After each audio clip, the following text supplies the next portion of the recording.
Shalom saudara sekalian. Ketika kita hidup, kita harus memilih bagaimana kita itu hidup. Tidak ada seorang pun yang tidak memilih. Bahkan ketika seseorang tidak memilih, itulah pilihan dia. Inilah bukti bahwa manusia memiliki kehendak bebas. Apakah hidup mau seperti si A, B, atau C? Dengan demikian maka apa yang ada di benak seseorang itu bisa memberkati tapi juga bisa mengutuk. Itulah sebabnya Alkitab berkata iman timbul dari pendengaran. Pendengaran akan firman Kristus, firman Tuhan.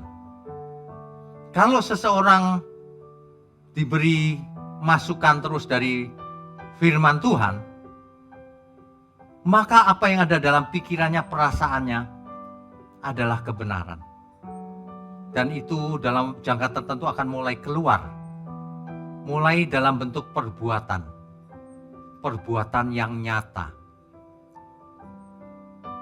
Itulah pentingnya mendengar yang benar.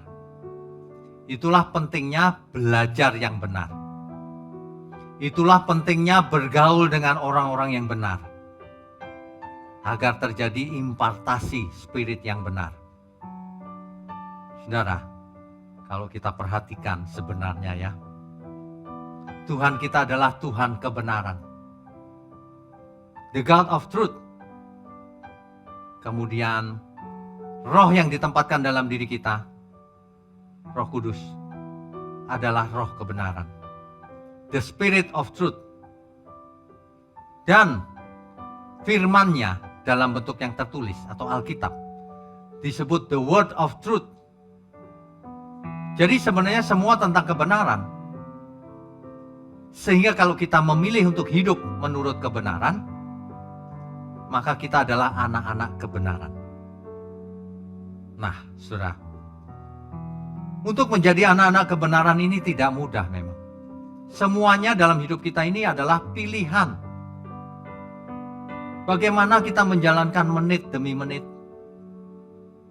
waktu demi waktu. Kalau Rasul Paulus menulis dalam 1 Korintus 10 ayat 31 itu, baik engkau makan, atau minum, atau melakukan sesuatu yang lain, lakukanlah semuanya itu untuk kemuliaan Tuhan.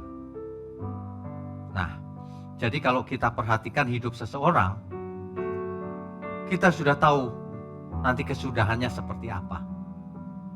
Sebab isi hati seseorang, isi pikiran seseorang bisa kita lihat dari apa? Dari perbuatannya.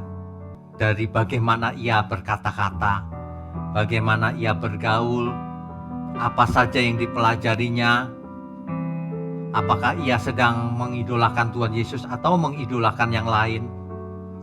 Sebab di dalam jangka panjang seseorang akan menjadi seperti yang diidolakannya. Oleh sebab itu, sekali lagi saudara, pilihlah yang benar. Karena hidup cuma satu kali, maka pilihlah yang benar. Hidup kita tergantung dari apa yang kita putuskan itu, yang kita pilih. Saya berharap kebenaran ini bisa mencerahkan setiap kita yang mendengarnya. Semangat saudara, semangat untuk hidup benar. Tuhan Yesus mengasihi kita semua. Amin.